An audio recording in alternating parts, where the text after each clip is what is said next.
अब हम लोग पढ़ेंगे उपचयन अभिक्रिया एवं अपचयन अभिक्रिया। इंग्लिश में इसको कहते हैं oxidation reaction and reduction reaction. समझना थोड़ा बात को, डिफरेंट पूछा जाता है 3 नंबर में कि उपचयन अभिक्रिया और अपचयन अभिक्रिया में अंतर बतावे। कभी कभी होगा क्या, उपचयन अभिक्रिया बता देगा, कभी कभी क्या करेगा, एक एग्जांपल दे देगा और बोलेगा इनमें से कौन से तत्व का उपचयन हो रहा है ऑक्सीडेशन और कौन से तत्व का अपचयन हो रहा है डेट मींस रिडक्शन। ठीक ना, तो उसी चीज को हम लोग क्या करेंगे समझेंगे। समझो, सबसे पहले बात है कि देखो हम लोग किसे कहते हैं उपचयन अभिक्रिया। अभिक्रिया के समय ध्यान से समझना, सुनना पहले।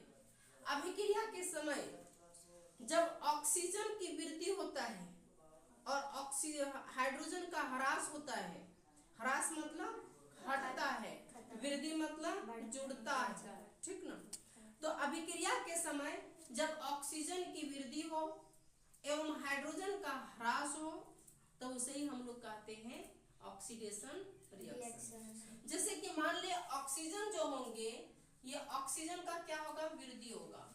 वृद्धि कहने का मतलब है जुड़ेगा, जुड़ेगा मतलब हो गया कि ऐड होगा। क्या होगा, ऐड होगा। और हाइड्रोजन जो है ये हाइड्रोजन रिलीज होगा, रिलीज मतलब ह्रास होगा, रिलीज मीन्स ह्रास होगा। तो जिस अभिक्रिया में ऑक्सीजन की वृद्धि होता है और हाइड्रोजन का ह्रास होता है उसे हम लोग क्या कहते हैं, उपचयन अभिक्रिया। उपचयन अभिक्रिया। इसी का जस्ट ऑपोजिट कर दो, इसी का जस्ट क्या कर दो, ऑपोजिट कर दो। ऑपोजिट कैसे, हाइड्रोजन को यहाँ शिफ्ट कर दो, ऑक्सीजन को यहाँ शिफ्ट कर दो। तो इसमें होगा क्या कि वैसी अभिक्रिया जिसमें हाइड्रोजन का वृद्धि होता है एवं ऑक्सीजन का ह्रास होता है उसे हम लोग कौन सा अभिक्रिया कहते हैं, इंग्लिश में रिडक्शन रिएक्शन। देखो इसमें जो होगा ऑक्सीजन का ह्रास होगा, ह्रास मतलब रिलीज होगा,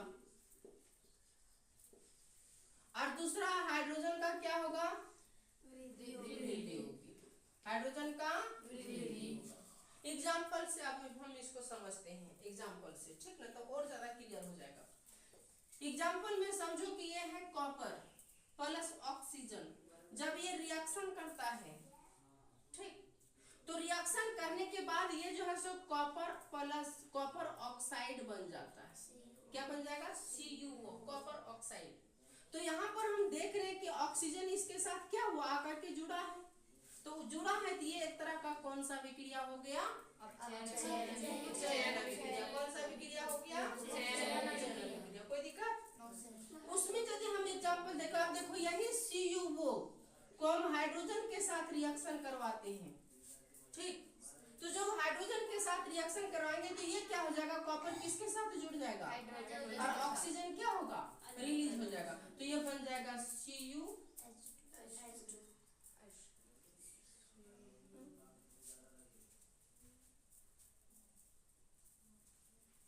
Cu plus H2O, Cu plus H2O। देखो ये Cu जो है ये बेचारा अकेला रह गया, ऑक्सीजन किसके साथ जाकर के जुड़ गया, हाइड्रोजन, हाइड्रोजन जुड़ गया किसके साथ, ऑक्सीजन। तो हाइड्रोजन किसके साथ जुड़ गया जाकर के, ऑक्सीजन के साथ, तो हाइड्रोजन जुड़ रहा है ना, अकेले नहीं बचाएंगे।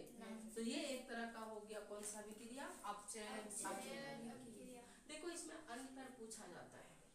सबसे पहले क्या करना है, अंतर कहीं पूछेगा 3 गो अंतर लिख देना है। कैसे लिखोगे समझो पहले बात को, फिर टफ नहीं होगा।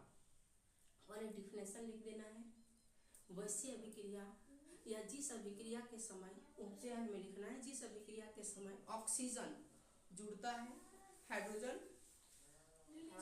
हटता है उसे हम लोग कहते हैं उपचयन। अब इसमें एक और लिख देना, इस अभिक्रिया में ऑक्सीजन जुड़ता है। तीसरा पॉइंट लिख देना, इस अभिक्रिया में ऑक्सीजन नहीं हाइड्रोजन हटता है, हाइड्रोजन का ह्रास होता है। उसके बाद एक एग्जांपल लिख देना, हो गया। इधर क्या करोगे, वैसे जिस अभिक्रिया में हाइड्रोजन जुड़ता है या वृद्धि होती है और ऑक्सीजन का क्या होता है, ह्रास होता है, उसे हम लोग कहते हैं रिडक्शन या अपचयन अभिक्रिया।